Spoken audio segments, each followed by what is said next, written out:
friends, this is Dr. Aditi Jain and you all are welcome to my YouTube channel ज्ञानवारिधि। आज जो हमारी ये video है उसमें हम एजुकेशनल साइकोलॉजी, उसके objectives, scope, functions, importance, means top to bottom जो उसके मेन कंसेप्ट्स हैं, यूटिलिटी फॉर टीचर एट्सेट्रा, उन सभी को इंक्लूड करेंगे हम हमारी इस वीडियो में। तो ये वीडियो आपके लिए बहुत यूज़फुल होगी, so watch it till and. Educational psychology के मीनिंग को समझने से पहले हमें साइकोलॉजी के मीनिंग और उसके डेरिवेशन को समझना ज़रूरी है। तो चलिए शुरू करते हैं। फर्स्ट जो डेफिनेशन हमारी साइकोलॉजी की आई थी वो एज़ यूजुअल एटाइमोलॉजिकल थी, जो शाब्दिक अर्थ से निकाली जाती है। तो ये डिराइव किए गए थे। साइकोलॉजी जो वर्ड है वो दो वर्ड से डिराइव हुआ है और ये दोनों वर्ड्स ग्रीक हैं। पहला वर्ड है हमारा साइक और दूसरा है लोगोस। साइक का अर्थ होता है सोल, आत्मा। लोगोस को हम स्टडी या साइंस के लिए प्रयोग करते हैं ग्रीक में।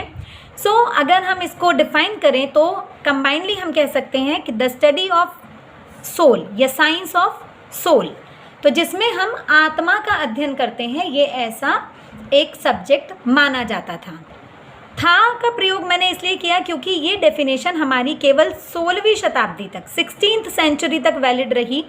उसके बाद इसमें कुछ प्रॉब्लम आई क्योंकि आत्मा का क्षेत्र जो है वो अध्ययन के लिए संभव नहीं है, तो इसलिए इस डेफिनेशन को रिजेक्ट किया गया। पर ये डेफिनेशन जो थी वो दी गई थी एरिस्टोटल, प्लेटो और डेकार्टे के द्वारा। ये लोग क्योंकि फिलॉसफर्स थे, तो फिलॉसफी में जो माइंड है या सोल है, उन चीज़ों को अध्ययन करने का क्षेत्र माना जाता है, तो इन लोगों ने उसी आधार पर इसकी डेफिनेशन दी थी। जब ये डेफिनेशन रिजेक्ट हुई तो दूसरी डेफिनेशन जो हमारी साइकोलॉजी की आई वो थी psychology is the study of mind, मतलब मस्तिष्क का विज्ञान है। इस डेफिनेशन को भी रिजेक्ट किया गया 18th सेंचुरी में। अगेन इसका रीज़न भी यही था कि जो मस्तिष्क है, मन है, मस्तिष्क है, उसका अध्ययन करना संभव नहीं है क्योंकि उसका कोई डेफिनेट शेप नहीं होता, उसको स्टडी करने के लिए डेफिनेट एरिया नहीं होता। तो इस डेफिनेशन को भी रिजेक्ट किया गया। नाउ थर्ड डेफिनेशन जो हमारी आई वो थी स्टडी ऑफ कॉन्शियसनेस, चेतना का विज्ञान। ये डेफिनेशन जो दी गई थी वो विल्हेम वुंट ने दी थी और उनका ये थॉट विलियम जेम्स और जेम्स सली के द्वारा सपोर्ट किया गया था। इससे पहले साइकोलॉजी जो थी वो फिलॉसफी का पार्ट थी, जैसा कि मैंने अभी पहले भी बताया कि उससे पहले फिलॉसफी का पार्ट थी। जो पहली डेफिनेशन थी हमारी दैट इज़ स्टडी और साइंस ऑफ सोल या स्टडी ऑफ माइंड, ये जो दोनों डेफिनेशंस थी ये हमारी फिलॉसफी बेस्ड थी। अब यहाँ से जो ये हुआ इसमें एक चेंज आया और यहाँ पर से वो साइकोलॉजी जो है वो फिलॉसफी का पार्ट ना होकर अपने आप में एक अलग सब्जेक्ट एरिया बन गई। फिलहाल इस डेफिनेशन को भी रिजेक्ट किया गया क्योंकि इसमें अनकॉन्शियस माइंड या सबकॉन्शियस माइंड को कोई भी स्थान नहीं दिया गया था और खाली एक चेतन स्तर का अध्ययन करके हम पूरी विवेचना नहीं कर सकते थे। इसके बाद हमारी जो लास्ट डेफिनेशन हम कह सकते हैं जो अभी तक एक्सेप्टेबल है, that is science of behaviour, व्यवहार का विज्ञान। ये सबसे ज़्यादा वाइडली एक्सेप्टेड डेफिनेशन मानी गई। इस डेफिनेशन को जेबी वॉटसन, स्किनर, मैकडूगल और गैरिसन ने सपोर्ट किया। देन बिहेवियर क्या है हमारा? ये रिएक्शन है हमारा किसी भी स्टिमुलस के प्रति। कोई भी हमें स्टिमुलस मिलता है तो उसके प्रति जो हमारा रिएक्शन होता है वो हमारा व्यवहार कहलाता है। सो साइंस ऑफ बिहेवियर क्या है? एक व्यक्ति का वह व्यवहार जो किसी भी पर्टिकुलर सिचुएशन में कोई भी उद्दीपन उसके सामने आया, उसके प्रति जो प्रतिक्रिया उसकी हुई वो व्यवहार कहलाता है। जैसा कि मैंने पहले भी बताया कि ये सबसे ज़्यादा वाइडली एक्सेप्टेड डेफिनेशन है क्योंकि इसमें कॉन्शियस, सबकॉन्शियस और अनकॉन्शियस एक्टिविटीज़ को इंक्लूड किया गया था और ये कॉन्क्रीट डेफिनेशन है अपने आप में। क्योंकि कॉन्क्रीट क्यों है? क्योंकि व्यवहार को देखा जा सकता है। जैसे मन को, मस्तिष्क को, चेतना को देखा नहीं जा सकता, लेकिन व्यवहार को देखा और समझा जा सकता है, इसलिए इसको कॉन्क्रीट डेफिनेशन बोला। Now coming to educational psychology, शिक्षा मनोविज्ञान। तो जब हम मनोविज्ञान के जो सिद्धांत हैं उनका प्रयोग शिक्षा में करते हैं, शैक्षिक समस्याओं के समाधान के लिए करते हैं, तो उसको हम शिक्षा मनोविज्ञान का क्षेत्र मानते हैं। इसकी डेफिनेशन भी थी जो W.B. कोल्सनिक ने दी, उन्होंने भी यही कहा कि educational psychology is the application of findings and theories of psychology in the field of education. तो जो भी हमने खोज की है या जो भी हमारे सिद्धांत हैं मनोविज्ञान के, जब हम उनको एजुकेशन की फील्ड में अप्लाई करते हैं तो वो शिक्षा मनोविज्ञान बन जाता है। इस चीज़ को कंप्राइज्ड वे में हम ऐसा कह सकते हैं कि शिक्षा मनोविज्ञान शैक्षिक परिस्थितियों में मानव के व्यवहार का अध्ययन करता है और साथ ही शैक्षिक समस्याओं का वैज्ञानिक व तर्क संगत ढंग से समाधान करने हेतु मनोवैज्ञानिक सिद्धांतों का उपयोग करता है और यही चीज़ हमारी शिक्षा मनोविज्ञान की विषय वस्तु कहलाती है।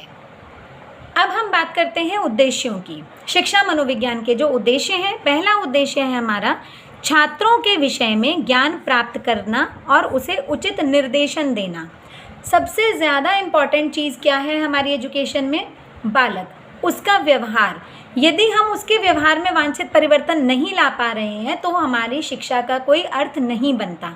तो सबसे पहली चीज़ क्या है कि छात्रों के विषय में ज्ञान प्राप्त किया जाए और उन्हें सही तरीके से निर्देशित किया जाए।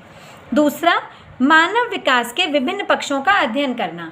कैसे विकसित होता है, कैसे मानव में वृद्धि और विकास होता है, जब हम उन चीज़ों को समझ जाएंगे तो हम अपनी एजुकेशन को उसी तरह से मोल्ड कर देंगे और वो बच्चों के लिए ज़्यादा बेनिफिशियरी होगी। नेक्स्ट, शिक्षण अधिगम प्रक्रिया का ज्ञान प्राप्त करना। नेक्स्ट, छात्रों की योग्यताओं, क्षमताओं तथा सामर्थ्य का ज्ञान प्राप्त करना। कितनी क्षमताएं हैं, उनमें कितने योग्य हैं, उसी के आधार पर उनकी शिक्षा की व्यवस्था करना। शैक्षिक समस्याओं का अध्ययन करना, जो भी समस्याएं आती हैं उनका अध्ययन करना है। सीखने की प्रक्रिया का अध्ययन करना, छात्र कैसे सीखता है और कैसे ज़्यादा सीख सकता है, ये भी मनोविज्ञान का ही क्षेत्र होता है। देन व्यक्तिगत भिन्नताओं का अध्ययन करना मेन उद्देश्य है, क्योंकि हम ये चीज़ नहीं समझ पाते हैं कि सभी बच्चे अपनी अपनी योग्यता होती है, उनमें अपनी उनकी रुचियाँ होती हैं, उनकी अपनी एबिलिटीज़ होती हैं, क्षमताएं होती हैं, तो उसी के आधार पर बच्चा जो है वो विकास करेगा। हम दूसरे बच्चों से अपने बच्चों को कंपेयर ना करें। एंड लास्ट इज छात्रों के वातावरण का अध्ययन करना। किस वातावरण से छात्र आ रहा है उसी के हिसाब से अपनी एजुकेशनल पॉलिसीज़ को बनाना। अब हम बात करते हैं क्षेत्र की, शिक्षा मनोविज्ञान का क्षेत्र। इसका क्षेत्र व्यापक भी है और संकुचित भी है। संकुचित क्यों कहा? क्योंकि ये सिर्फ व्यक्ति के व्यवहार का अध्ययन करती है और इससे अलग किसी चीज़ का अध्ययन नहीं करती। एंड व्यापक क्यों कहा? क्योंकि निरंतर नए सिद्धांतों का प्रतिपादन होता रहता है, तो निरंतर विकासशील है और नए नए चेंजेस होते हैं, इसलिए बहुत ज़्यादा व्यापक भी हो जाती है। अब जब हम क्षेत्र की बात करते हैं तो इसमें मुख्यतः हम इसके क्षेत्र को 3 भागों में विभाजित कर सकते हैं। पहला है अंडरस्टैंडिंग लर्नर, मतलब जो हमारा छात्र है उसको समझना। देन अंडरस्टैंडिंग लर्निंग प्रोसेस, कैसे हमारा अधिगम चलता है, हम कैसे सीखते हैं। And last is understanding teacher, क्योंकि टीचर का अगर हम व्यक्तित्व समझ सकते हैं तो हमारा शिक्षण जो है वो बहुत सुचारू रूप से चल सकता है। तो सबसे पहले हम बात करते हैं अंडरस्टैंडिंग लर्नर्स की। तो लर्नर्स में हमें क्या समझना है कि उनमें व्यक्तिगत विभिन्नताएं होती हैं, इंडिविजुअल डिफरेंसेस होती हैं। सब बच्चे अलग अलग हैं, सबकी कैपेसिटीज़ अलग हैं, उनकी एबिलिटीज़ अलग हैं। उन चीज़ों को ध्यान में रखते हुए ही उनका शिक्षण होना चाहिए। एडोलेसेंस जो है वो अपने आप में बच्चों के लिए, किशोर अवस्था जो है वो अपने आप में बच्चों के लिए एक समस्या हो जाती है, तो हमें उसको भी समझना है कि उस समय बच्चों को किस प्रकार से निर्देशित किया जाए। नेक्स्ट, ग्रोथ एंड डेवलपमेंट, उनके वृद्धि और विकास के सिद्धांतों को भी समझना ज़रूरी है। नेक्स्ट है हमारा पर्सनैलिटी किस तरह से विकसित की जाए, जो बच्चे को हम चाहते हैं वो कैसे बनाया जाए और उसको बनाने के लिए हमें क्या क्या करना होगा, ये सब चीज़ें भी हमें साइकोलॉजी से समझ में आती हैं। एडजस्टमेंट, कैसे एडजस्ट करना है अपने प्रिवेलिंग एनवायरनमेंट में, जिससे बच्चे का जो मतलब एडजस्टमेंट है या उसका समायोजन है वो ठीक से हो जाए, वो असमायोजित या कुसमायोजित ना रहे। एंड लास्ट है हमारा मेंटल हेल्थ एंड क्रिएटिविटी, बच्चे के मस्तिष्क का या उसके हेल्थ का ध्यान रखना हमें बहुत ज़रूरी है। मेंटल हेल्थ जो है बच्चे की वो बहुत इंपॉर्टेंट है। अगर बच्चे का माइंड हेल्दी है तो ही वो शिक्षा में कुछ कर पाएगा, और साथ में उसको सृजनात्मकता के अवसर भी प्रदान करना, ये सब इसी के क्षेत्र में आता है।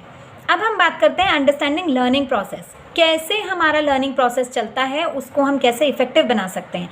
तो उसके लिए लर्निंग थियरीज़ हैं जो हमारे बहुत सारे डिफरेंट साइकोलॉजिस्ट ने दी हैं, उनको हम प्रयोग में ला सकते हैं अच्छी अधिगम के लिए। मोटिवेशन, छात्रों को हमेशा प्रेरित करना बहुत ज़रूरी है। अगर बच्चे प्रेरित नहीं हैं तो वो लर्निंग नहीं करते हैं। रीइंफोर्समेंट, किसी भी कार्य के संपादन होने के बाद रीइंफोर्समेंट ज़रूरी है, जिससे बच्चे को ये समझ में आए कि जो काम उसने किया है वो उसको दोबारा करना है या नहीं करना। पॉजिटिव रीइंफोर्समेंट मिला है तो बच्चा उस काम को दोबारा करेगा, और नेगेटिव रीइंफोर्समेंट मिला है तो बच्चा उस काम को नहीं करेगा। लीडरशिप एटीट्यूड होना चाहिए टीचर के अंदर। वो अपनी चीज़ों को मेंटेन करे, क्लास में किस तरह से उसको अपनी चीज़ को बच्चों तक पहुंचाना है, ये यहाँ पर उसको समझने के लिए भी एजुकेशनल साइकोलॉजी हमें हेल्प करती है। करिकुलम डेवलपमेंट, किस प्रकार के जो सिद्धांत हैं उनको दिमाग में रखकर हमें अपने पाठ्यक्रम का निर्माण कराना है। मतलब बच्चों का स्तर क्या है, उनकी आवश्यकताएं क्या हैं, किस तरह की चीज़ें उनको समझ में आ रही हैं, किस स्तर पर हमें क्या पढ़ाना है, पहले कौन सा कंसेप्ट आना चाहिए, ये सब चीज़ें भी साइकोलॉजी का पार्ट होती हैं और ये हमें बहुत हेल्प करते हैं करिकुलम डेवलपमेंट करने में। And last is measurement and evaluation, बच्चों का मापन और मूल्यांकन किस तरह करना चाहिए जिससे वो प्रॉपर हो सके। नाउ लास्ट है हमारा अंडरस्टैंडिंग टीचर, शिक्षक को समझना बहुत ज़रूरी है।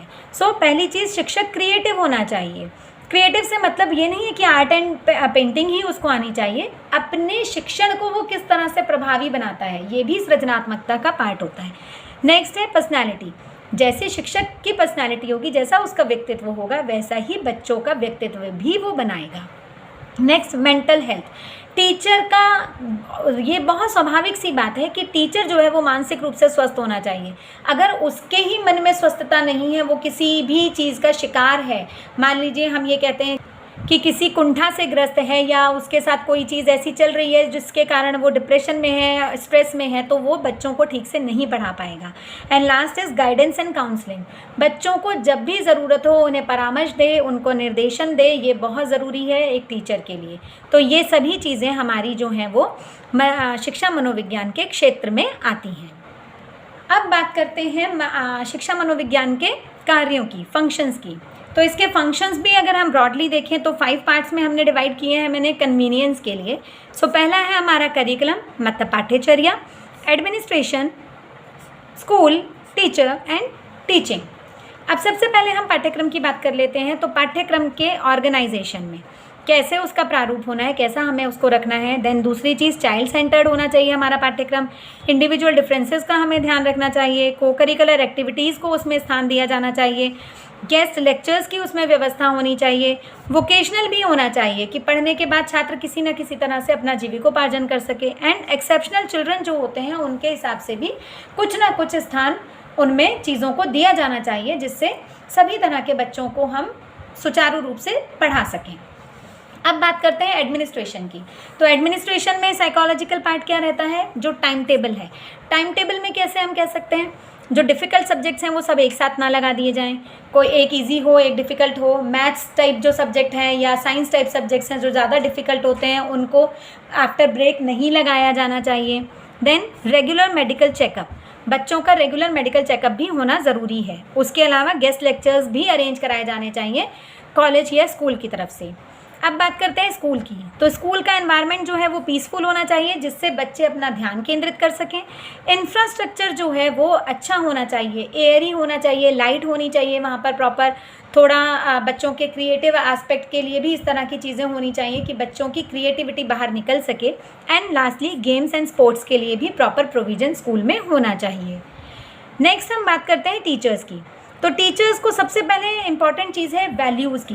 टीचर में अगर सामान्य चीज़ों के लिए उसकी वैल्यू है या नॉर्मल जो मूल्य हैं हमारे, उनके प्रति शिक्षक का अच्छा आचरण है, तो वो बच्चों में भी मूल्यों को विकसित करने पर बल दे सकता है। अगर खुद ही वो मूल्यों को कोई वैल्यू नहीं देता है तो वो बच्चों में भी इस तरह के आचरण को विकसित नहीं कर पाएगा। अनबायस्ड, बहुत इम्पॉर्टेंट है कि शिक्षक जो है वो अनबायस्ड हो, किसी के लिए भी उसके मन में कोई बायसनेस नहीं होनी चाहिए कि एक चीज़ का फेवर कर रहा है दूसरे बच्चे को वहाँ पर स्थान नहीं दे रहा है, ऐसा नहीं होना चाहिए। मैनेजरियल स्किल्स, एक बहुत अच्छा टीचर वही कहलाता है जो जितने भी संसाधन उपलब्ध हैं उन्हीं में से बेस्ट कर ले। तो टीचर के मैनेजरियल स्किल्स भी अच्छे होने चाहिए। Then clarity of expressions, teacher के जो एक्सप्रेशंस हैं उनमें क्लैरिटी होनी चाहिए। जो भी बात वो कह रहे हैं वो एक बार में कहें, स्पष्ट रूप से कहें और इस तरह से कहें कि बच्चे एक बार में समझ जाएं। इंडिविजुअल डिफरेंसेस का कंसेप्ट जो है वो बच्चों का टीचर को ज्ञात होना चाहिए, तभी वह अपने बच्चों के साथ सही व्यवहार कर पाएगा। डिसिप्लिन बहुत ज़रूरी है, टीचर खुद भी डिसिप्लिन में रहे और खुद डिसिप्लिन में रहेगा तो बच्चों को भी डिसिप्लिन में रख सकता है। And last is cooperative, teacher को कोऑपरेटिव होना भी एसेंशियल है। और ये सब चीज़ें कैसे सीखी जाएंगी? जब हम एजुकेशनल साइकोलॉजी का अध्ययन करेंगे तो ये सब चीज़ें टीचर में, स्टूडेंट में, स्कूल में, एडमिनिस्ट्रेशन में सभी जगह आ जाएंगी। अब लास्ट जो हमारा पॉइंट है वो है टीचिंग। तो टीचिंग में use of audio visual aids. अगर हम किसी चीज़ को लेक्चर मेथड से पढ़ाते हैं तो वो बच्चों को इतना इफेक्टिवली समझ में नहीं आता, लेकिन हम ऑडियो विजुअल एड्स का यूज़ करते हैं तो वो चीज़ें बहुत ज़्यादा ईजीली और लॉन्ग टर्म तक बच्चे के माइंड में रहती हैं। चाइल्ड सेंटर्ड होनी चाहिए टीचिंग। हमें कैसे समझ में आ रहा है या हम कैसे पढ़ा रहे हैं वो इम्पॉर्टेंट नहीं है, मेन हमारा जो कंसंट्रेशन होना चाहिए वो इस चीज़ पर हो कि बच्चा कैसे समझ रहा है। Next is feedback. टीचिंग कैसी कर रहे हैं स्कूल में या कॉलेजेस में, इसके लिए फीडबैक भी होना चाहिए। थॉट प्रोवोकिंग बहुत ज़रूरी है कि बच्चों को खुद सोचने की क्षमता उनके अंदर विकसित की जाए। टीचिंग इस तरह की हो कि बच्चों को खुद सोचने पे मजबूर किया जाए। स्पून फीडिंग टाइप एक्टिविटीज़ नहीं होनी चाहिए। And last one is innovative, कुछ ना कुछ नया होना चाहिए जिससे बच्चों में सीखने की जिज्ञासा बनी रहे। तो ये सब जो हैं वो हमारी एजुकेशनल साइकोलॉजी के फंक्शन हैं। एजुकेशनल साइकोलॉजी पढ़ने के बाद या उसका यूज़ करने के बाद ये सब चीज़ें बहुत सामान्य हो जाती हैं। अब बात करते हैं इम्पॉर्टेंस की। एजुकेशनल साइकोलॉजी क्यों इम्पॉर्टेंट है? तो सबसे पहली बात, व्यक्तित्व का चहुमुखी विकास करने में सहायक होती है। नेक्स्ट, बालकों की समस्याओं को समझने में सहायक है। व्यक्तिगत विभिन्नताओं को समझने में सहायक है। मानसिक स्वास्थ्य का ज्ञान प्रदान करती है। पाठ्यक्रम के निर्माण में सहायक है। अधिगम परिणामों का मापन करने में सहायता देती है। नेक्स्ट इज़ विशिष्ट बालकों की शिक्षा में बहुत ज़्यादा इम्पॉर्टेंस होती है इसकी। एंड पाठ्य सहगामी क्रियाओं के लिए भी ये बहुत ज़्यादा इम्पॉर्टेंट है। और ये सब पॉइंट्स क्योंकि हम पहले डिस्कस कर चुके हैं तो मैं इसको यहाँ पर बहुत डिटेल में नहीं बता रही हूँ। नाउ लास्ट पॉइंट है हमारा utility of educational psychology for teachers. Teachers के लिए क्या उपयोगिता है इसकी? तो सबसे पहली बात है, शैक्षिक उद्देश्यों की प्राप्ति में सहायक होती है। जो हमारे उद्देश्य निर्धारित होते हैं उनको बहुत सुलभ तरीके से, सरल तरीके से और अच्छे अमाउंट में प्राप्त करना, क्योंकि सभी उद्देश्य हमारे अचीव हो ये बहुत ज़रूरी नहीं होता है। टीचर प्रयास करता है लेकिन उद्देश्य कितने प्राप्त हो रहे हैं ये टीचर और चाइल्ड दोनों के ऊपर डिपेंड करता है। उद्देश्यों की प्राप्ति में बहुत सहायक होती है। नेक्स्ट, छात्रों के विषय में पूर्ण ज्ञान अर्जित करने में भी सहायता करती है। व्यक्तिगत विभिन्नताओं का ज्ञान कराने में भी सहायक है। साथ में कक्षा में उपयुक्त शैक्षिक वातावरण क्रिएट करने के लिए भी एजुकेशनल साइकोलॉजी बहुत सहायक होती है। छात्रों के प्रति प्रेम, सहानुभूति और समदर्शी व्यवहार अपनाने में भी टीचर की हेल्प करती है एजुकेशनल साइकोलॉजी। नेक्स्ट, शिक्षा मनोविज्ञान, मापन व मूल्यांकन की नवीन विधियों से अध्यापक को परिचित कराती है, इंटरेक्शन कराती है। हमें नए नए टेक्निक समझ में आते हैं कि हम किस तरह से बच्चे का मापन कर सकते हैं, मूल्यांकन कर सकते हैं। एंड लास्ट पॉइंट इज, अध्यापक को बाल स्वभाव तथा व्यवहार के ज्ञान से परिचित कराती है, क्योंकि टीचर जब तक अपने बच्चे को नहीं समझेगा तब तक वो अपने शिक्षण को प्रभावशाली नहीं बना पाएगा। तो सबसे ज़्यादा इम्पॉर्टेंट चीज़ क्या है कि एजुकेशनल साइकोलॉजी छात्र को समझने का मौका देती है, और जब छात्र को अच्छे से समझ जाता है शिक्षक तो वो अपनी शिक्षण शैली को उसी के अनुकूल ढाल लेता है और उससे हमारे जो रिजल्ट्स हैं वो बहुत प्रॉपर आते हैं। मुझे उम्मीद है कि ये वीडियो आपको पसंद आई होगी और आपके लिए बहुत उपयोगी भी रहेगी। अगर आपको मेरे वीडियोस पसंद आते हैं तो उन्हें लाइक, सब्सक्राइब और शेयर करना ना भूलें।